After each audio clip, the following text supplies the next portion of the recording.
Hello and welcome everybody to the Pinnacle Cup III vodcast. I think it's the only of its kind, at least the first one at least. But you may recognize the faces on your screens right now. My name is Pavlos, also known as ExWarrior, but I'm joined by a lovely, lovely guest, Heaton, the Swedish CS legend. I was going to say CSGO legend, but I guess doesn't really come in hand, does it? You've been there for a while now, like SK NIP, coach for NIP, manager for NIP. You've done it all, man. Yeah. Pleasure to be here, Pavlos. I mean, I'm not a CSGO player. No, I'm not. No. Not a professional one, at least. I still play quite a lot of CSGO in my spare time, but I'm nothing like I used to be. I'm an old guy, so it's a pleasure to be here. I mean, you may not play the game, but I still consider you as a specialist, a name that I've always known growing up and playing CS, and bringing basically CS to the mainstream was kind of one of the things, one of the names that were out there, and that's what I really love about today, because we'll be talking about how CS:GO is currently and what Pinnacle Cup III has got to show in regards of talent, in regards of teams, and in regards, especially in the northern scene as well, right? We've got a lot of teams competing from Sweden, Denmark, Finland. I mean, we've got Trick, Young Ninjas, Kova, Savage, Copenhagen Flames, so many teams, and I'm sure you're very familiar with a lot of them, if not all of them, and quite far in depth. Like even before we started, you couldn't stop talking about getting in depth with them. So I just want to bring out a name straight out of the bat that we can discuss, because this tournament is an example where teams can show what they're made of, but also some older ones competing against them. But the first one would be Savage, right? Could you open us up a little bit with Savage? I don't want to make too many notes. I don't want to put a bubble on this discussion because it really could go anywhere. Yeah, I mean, I got goosebumps when you mentioned Savage. Okay, so Savage now, especially with their recent changes and everything, the team they have in Savage is Tensky, Draken, who is an old player of mine when I ran NIP, Golden, also ex-Fnatic, ex-NIP player, widely considered to be the best Swedish in-game leader, one of the best in the world on a tactical level. Then you have Grux, a big talent in my opinion, as well as Deson. So they have both firepower, good in-game leader, and Draken with the experience. Yeah. To actually top that off, they got Devilwalk as their coach. And Devilwalk, when I ran a NIP, I tried to get this guy to be the coach of NIP for ages. Never succeeded. And now he's in Savage. And Draken, he's a personal friend of mine, so we talked quite a lot on, his expectations going into this, to the whole project, what their aim is. And they're aiming really high. So I think this, Draken transitioning from CSGO to Valorant, like a lot of CS players who didn't, make the very tier 1 team, even though, Draken did for a while, then it got regulated, moved on, and came back. Like we've seen quite a lot of, players doing, because CS is a lot better game, right? So it's it's natural. So I see him, with the motivation he has. He obviously has a talent. He still has his 30-degree window where it doesn't hit, but that's Draken in a nutshell. But he's an experienced player. I think he can, utilize together with Golden, the firepower, Tensky, Grux, Deson. They're great players with a meta picture plan from Devilwalk. I think they're going to be a very dangerous team. I think this is just the start. I think they will be disappointed. I think one of the risk with it is that they're not processing fast enough, because I know they have a lot of pressure on themselves doing this to a tier 1 team, and they definitely could be a tier 1 team with the manpower and the experience. I think the setup is actually a really good team. So it's going to be actually amazing. I'm super excited to see them start playing. I don't know what shape they're in, since those changes are somewhat fairly new, at least. But it's going to be really fun to see if they can utilize it, because on paper they have everything to make the tier 1 seed. They do. Yeah, I totally agree with that, right? And I think what's really interesting about the squad is, as of like 2 days ago as well, we would have seen Pleasant and Twist play, but that's not exactly the case anymore, right? You said it. I mean, we're seeing two very different changes, like Tensky coming in from switching from back to CS after going on a break in Valorant, and I want to, like you mentioned, Devilwalk as a coach in general, but I think when you look at this squad as a whole, I think you see a combination of experience, talent, but also a lot of hope to reach that tier 1 scene again, because I Yeah, mean, we're definitely. talking. I think one of the players you kind of have to look at and put into the discussion straight away is Golden, right? Because Yeah. he hasn't really been in a squad, he hasn't really been competing in a team since Fnatic made those roster changes in the summer, right? So now jumping in straight away, being the IGL of this roster. How soon do you think these guys can be competitive, right? Because it's really difficult with the current sort of amount of teams, the current competition to hit the road running, isn't it?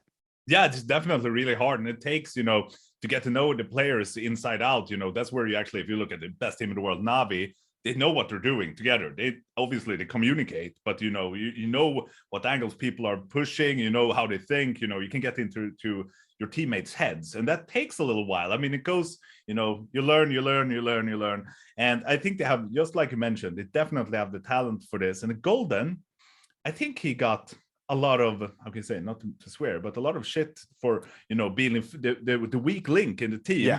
But he actually was one of the, in the end, in Fnatic, and he played okay in NIP as well for the short stand-in thing he did there. He was one of the highest performing players, as well as being an in-game leader in the end. So his individual level was going like this. In the beginning, he was quite bad, in my opinion, on an individual level, but his in-game leading obviously made up for it. But in the end, we started seeing him, putting up numbers, doing super important kills, opening up the map, and kind of remind me of a smarter Hampus from NIP. That's how it should mention Golden. And if he can get back to, or if he is at his individual level, I'm not sure, because I haven't seen him play in a little while. But if he can remain there, I think they have a great opportunity. I see that Draken, when you're watching his stream, he's getting sharper every day. And, Tensky, Grux, Diesel, they're all talented players. Tensky obviously transitioning, but I think they have an amazing setup here. So just like I mentioned, the only thing I'm scared about for this team is that they're not processing fast enough for what they're expecting, and then start, obviously, if you're not performing fast enough, you get some internal problems, people start blaming and pointing fingers. And if they have a solid plan, let trust the process, because that's something we don't see too often. I think this team, or I'm actually certain this team will go far. I think we both can agree on that. But I'm not quite sure when this podcast will be released, but in general, they don't really have much time for the Pinnacle Cup 3, right? They don't have much time to sort of prac together. Out of an estimation, I know it's really hard to ask. With the information that we have with us so far, I know they'll be playing in the play-in stage, unless they've been moved up to the Swiss stage for XYZ reasons. But so how far do you think these guys can perform when it comes to Pinnacle Cup 3? Wow, I think I'm going to be bold to say they can make it far. I don't see them winning, or actually maybe, there's hope. It kind of depends on, because obviously they probably had those changes in mind for a while, Devilwalk being a very smart guy, probably looking at the meta picture on how he wants the team to play together with Golden. I mean, but then again, probably I would have to say what was talking in the favor is the composure they have. It's great. What they don't have is probably they're not going to have a deep map pool, because you can't, in the short, just like you mentioned, Pablos, they can't practice all the maps and be good at it. They're probably going to have 1, 2, maybe 3 strong maps. So I think that's going to be what decides it for them, who they're playing and what maps they're going to be playing, because obviously you're focusing on the ones that the lowest hanging fruit. You work yourself up from there, and obviously they're a new team. They're not going to have a deep map pool, and that's probably going to punish them. So if they're lucky playing teams where they have somewhat the same maps that they prefer, they can go really far. If not, it's going to be hard. So, does that make sense? Yeah, so it makes a lot of sense. Yeah, is that because I think that's they need some luck, and they can progress really far. But I don't see them, if they don't get a good map pool, I see them having some problems in the games, actually, at least versus the higher tier teams in the tournament. Yeah, that's what will differentiate the playoffs teams, right? Having versatility and being able to sort of narrow down your opponent's weaknesses. And I think Savage, although they've got like good basis, as you said, a good groundwork for them to build up into a really good team.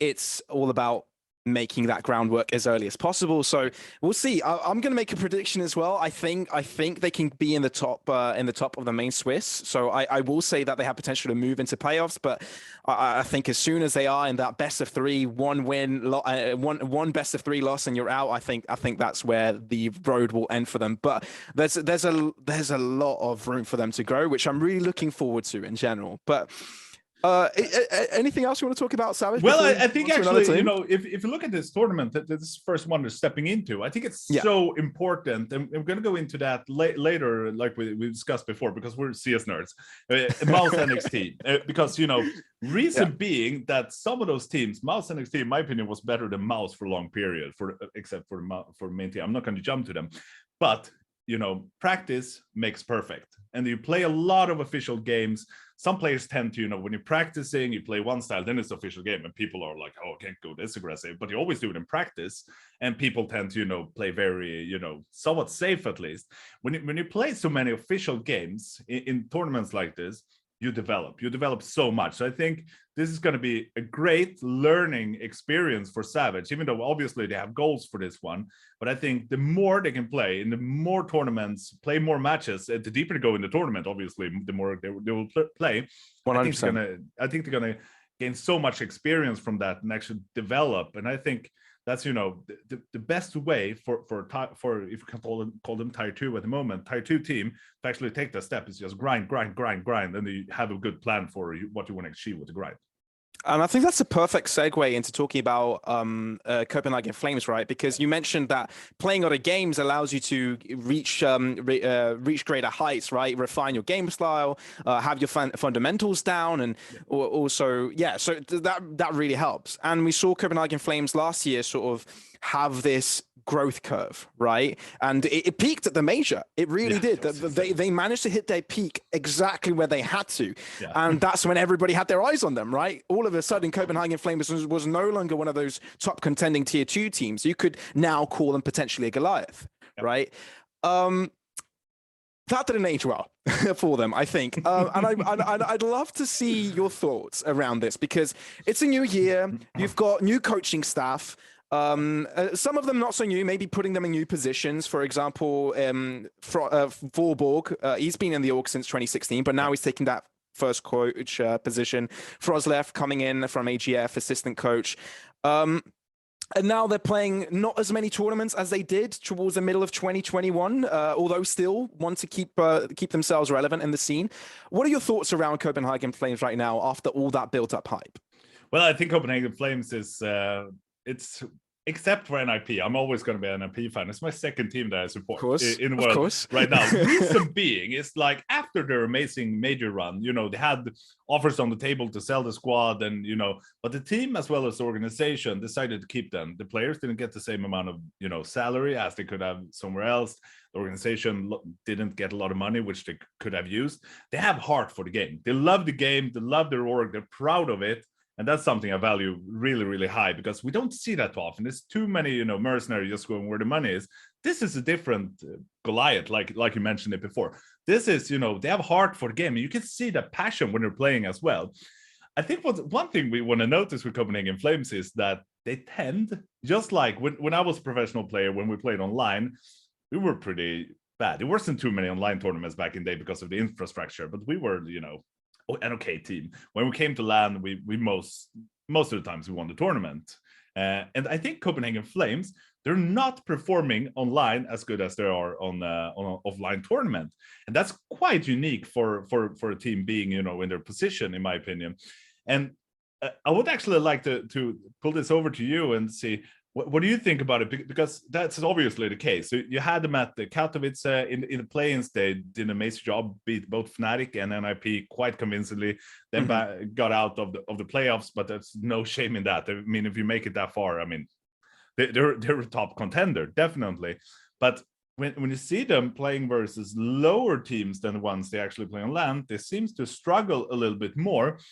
My thought process regarding this, because I think it's very interesting, is that are they actually trying to use those tournaments as practice for the big goals? And that would be very smart, in my opinion. You know, trying to play and learn, adapt. You know, taking every chance they have because during this, obviously they want to win it. Don't get me wrong, but you know, to you know, fine tune their playing style for you know the offline events. I don't know. That's the only thought process that makes sense in my head because they're such a talented team.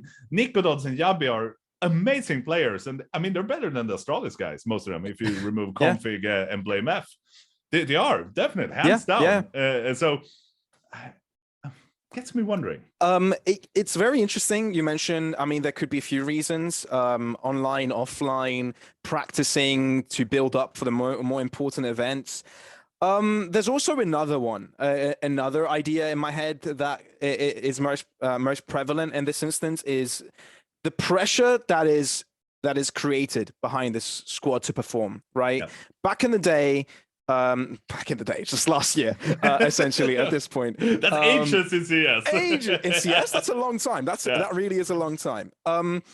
They would play these tournaments in the Champion of Champions tour. You know, they'd play Pinnacle Cups. They'd reach a certain level, whether that would be quarterfinals, semifinals, a lot of grand final appearances, as well as winning one of those cups. There wasn't a lot of pressure behind them to actually perform there, right? Their sort of thought process around it was like, okay, let's start off from the main Swiss. Let's see how far we can go.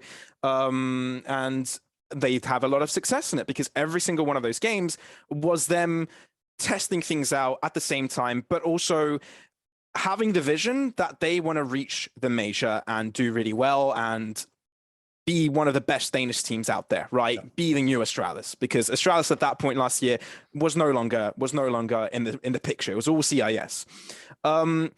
Now is a different picture, right? Because you look at Copenhagen Flames and you start to think, okay, what are their thoughts behind it? It's not only the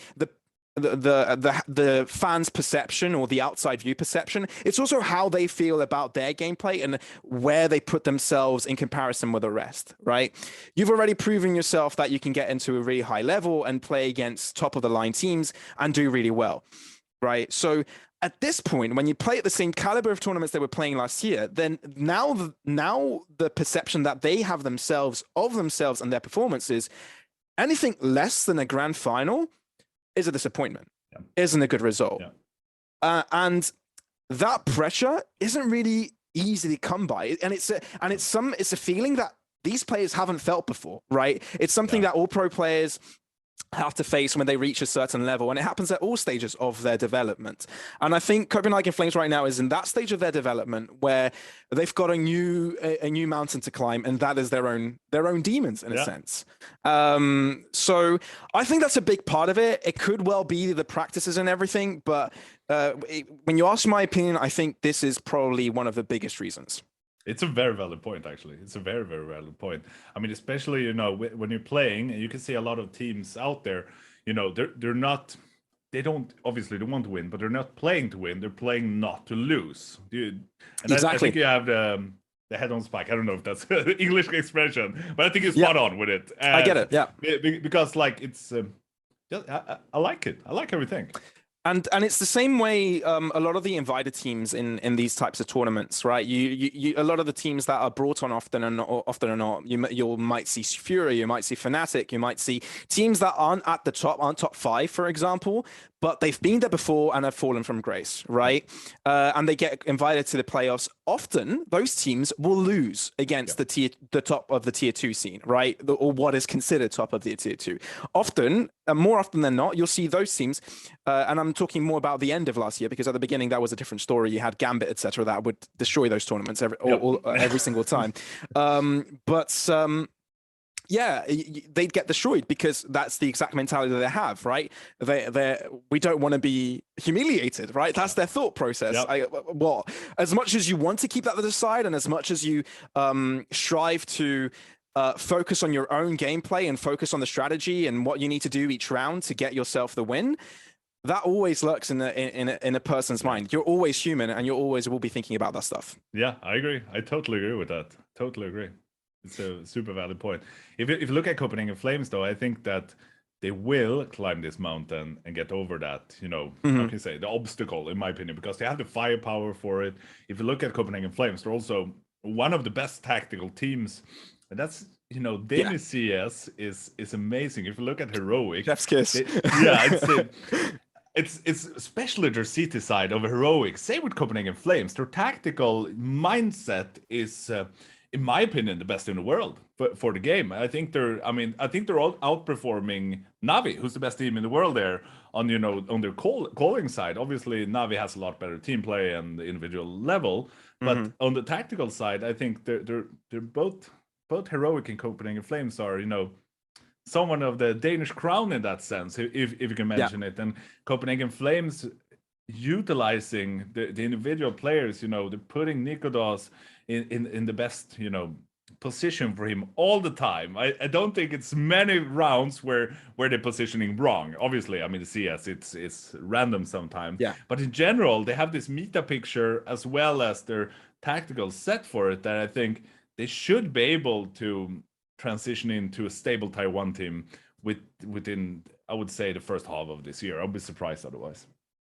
Okay, that is, I think we can both agree on that. I cannot argue with that whatsoever. I really do think Copenhagen Flames can get back up there. Before we move on to another team, again, the same story as Savage. What do you reckon? Can Copenhagen Flames win the whole thing this time? Pinnacle Cup III is this their title? They can, but will they? Can. What's your prediction? Well, I think it goes hand in hand because I really like what you said about the pressure mounting on them and everything, and it's a super valid point. If they can battle their demons, I think they can win. I think they will win. Actually, they will are they are a top 3 team in this tournament by far, definitely. And I think it's time for them to win something. But yeah, I think I'm gonna say top 3 if they can battle their demons. Okay. Safe pick. Safe pick. Yeah. I'm going to go with let's alleviate some pressure from them. Let's move away from that being the favorites in this endeavor. I'm going to say they'll reach playoffs. That's a safe pick at least. I think, but that's all just mind games, you know. Being involved with the caster's curse forever. This is any person that is familiar with that concept will know that I have completely opposing views to what I just said. That's what I mean. They're probably gonna hate you if you say, they're gonna win. The caster curse, let's go. Caster's curse, exactly. But it's never wrong. Yeah, you can never beat that curse. You can never do that. It's insane. It's insane. It really is. But talking about teams that haven't reached that point where that Copenhagen Flames did last year, for example, there are some teams competing in this tournament that have caught my eye, right? And I think they've caught your eye as well.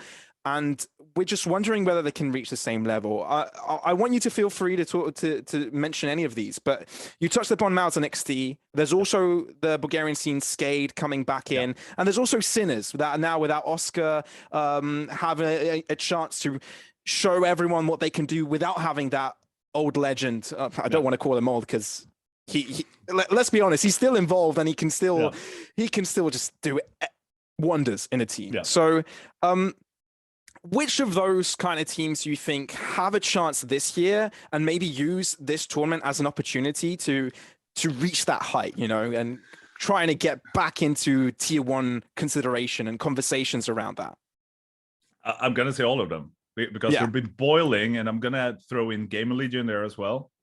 And also, if you look at it, you know, from Mouse NXT, you have JDC. I mean, he did an amazing performance to be his first, you know, Tier 1 event during Katowice, and he's just another player in that team. They have the firepower, just like him. All the rest of the players in the team. I mean, so I think they can definitely reach it, and I wouldn't be surprised if. Obviously, now they're lost their best players in the team, the best player in the team. I think they're going to struggle a little bit, but I think they can come back to, you know, being almost on par with the Mouse main squad, to be honest. If you look at Game Legion, Skade, and Sinners, they're all this typical high Tier 2, but never take that step over the edge. I mean, obviously, closest to me is Game Legion with Era and Isak, who I think, and Rusty to some extent, but especially Era and Isak are possible Tier 1 players. but they haven't really taken that step. They're up there, they're sniffing the grounds on it, but don't take that additional step. Same with Skade, Sinners. I mean, they can beat Taiwan teams on, you know, on a good day. Definitely they can, but they can't consistently be up there. And that gets me thinking into, you know, to actually start a conversation between us. Reason being that, you know, some people can't take that next step. What do you think it is? Because for me, it's many times a mental thing. Mm-hmm. It's many times a mental thing, but I also think you need to go a little bit deeper into what makes a team and your work ethic as well, right? Because over and over again, we've seen teams, for example, like we saw last year, Entropic and Copenhagen Flames, and Sinners as well. And all of the teams that we're mentioning today, and most of them at least, have played throughout these similar tournaments as Pinnacle Cups, and have played through Pinnacle Cup 1 and 2, and et cetera, et cetera.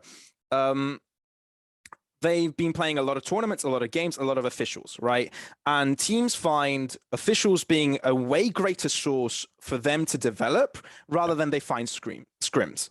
But that also has a downside, right? It has downsides in reviewing, doing research, and not only kind of trying to develop your own game style, but also give room to new things, right? Because once you play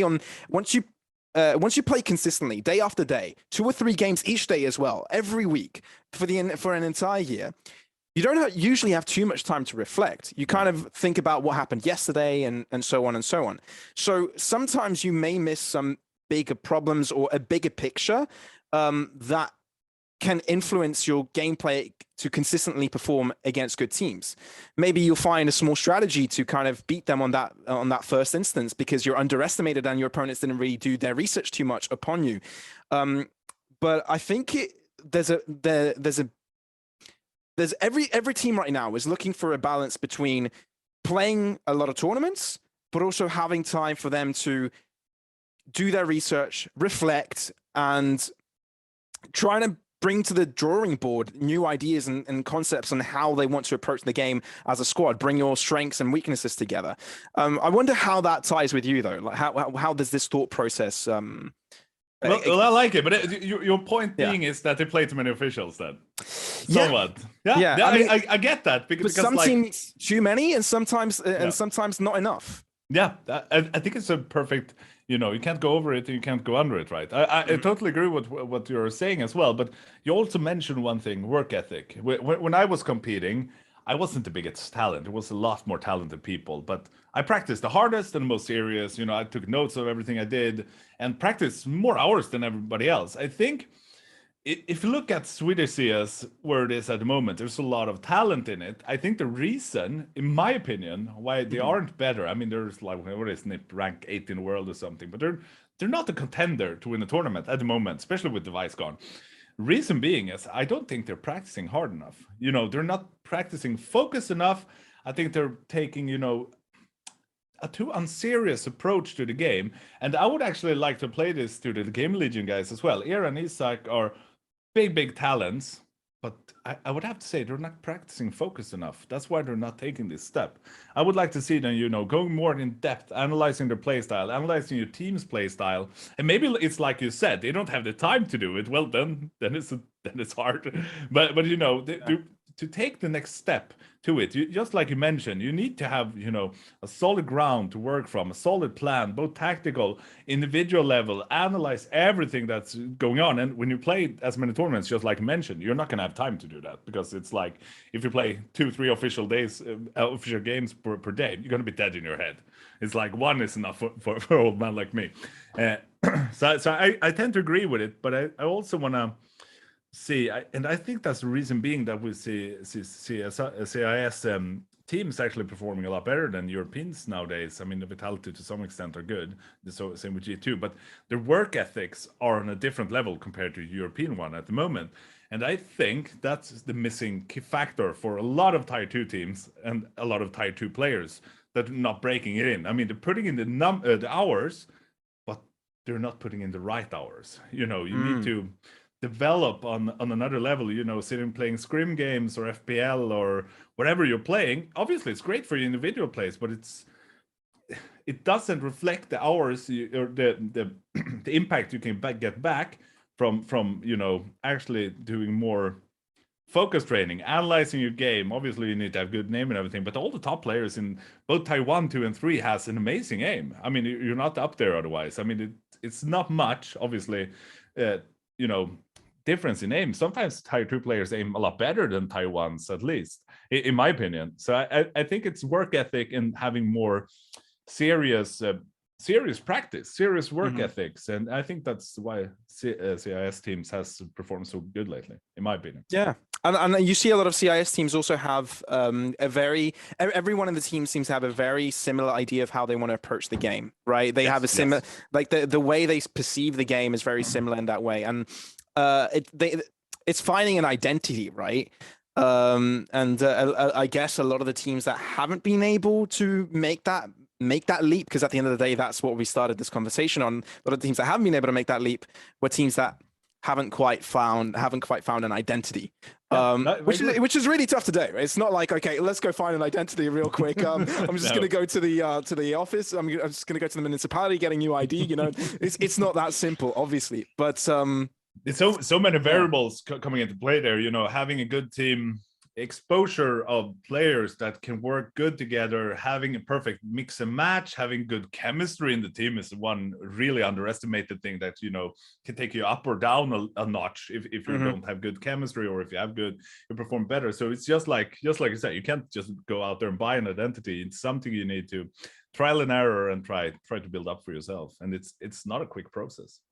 It really isn't, and so I think we can move into another topic if we can leave this to the side in a way, because we could talk about all day about how you can reach that step. All these teams are actually battling out for this right now, and there's a lot of teams competing for it, right? So we'll be able to see how this matching fares. We'll be able to see storylines develop, but more importantly, I'd love to hear your thoughts a little bit about teams in specific. Let's like take it away from the more general view and kind of put it to a level, and because put in front of you the list of teams that are performing, right? Yep. Which one of these kind of catches your eye and says and shouts, I'm going to hit semifinals, I'm going to hit grand finals, right? Because there's so many of them that have potential to do it. But it's always depending on where they are at that moment in time, right? Because performance comes in waves. So which one of these teams right now is on a really good wave? They're riding a tsunami.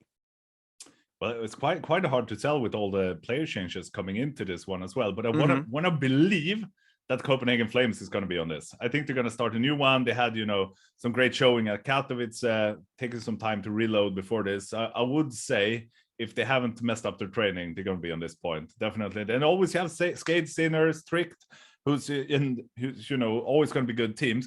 One team, I think it's either hit or miss, is Mouse NXT. I mean, they have when they lost Horsey, I mean, they was the best player in the team.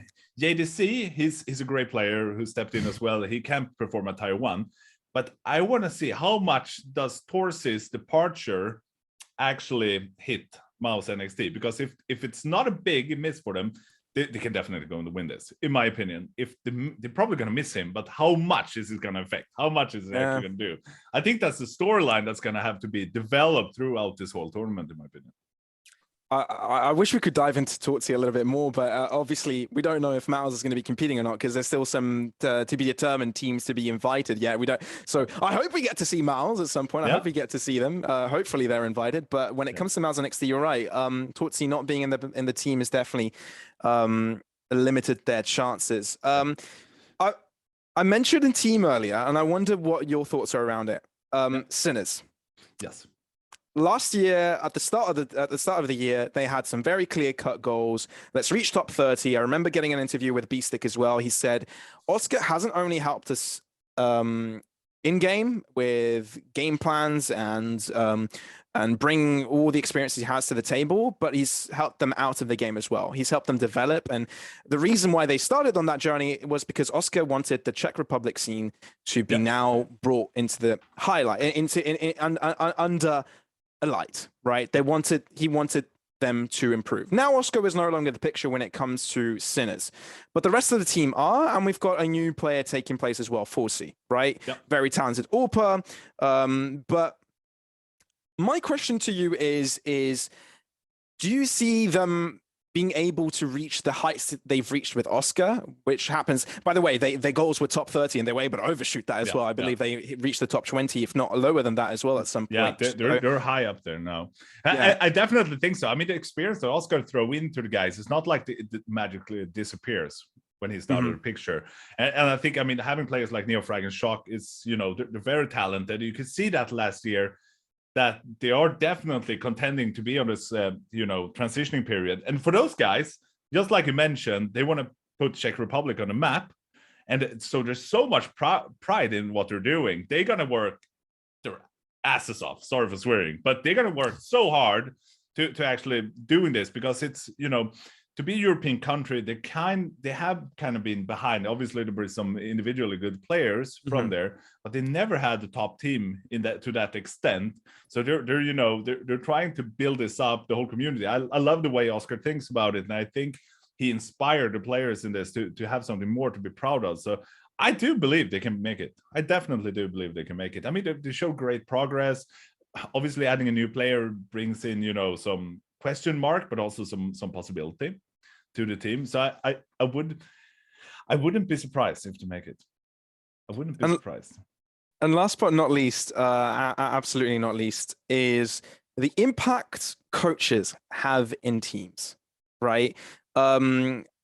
Often we want to highlight players. We want to look at their whether their IGLs and their mid-round cores, how strong they are, or whether you're looking at entry fraggers that completely open up maps, whether you're talking about star AWPers, right? A lot of names come to mind.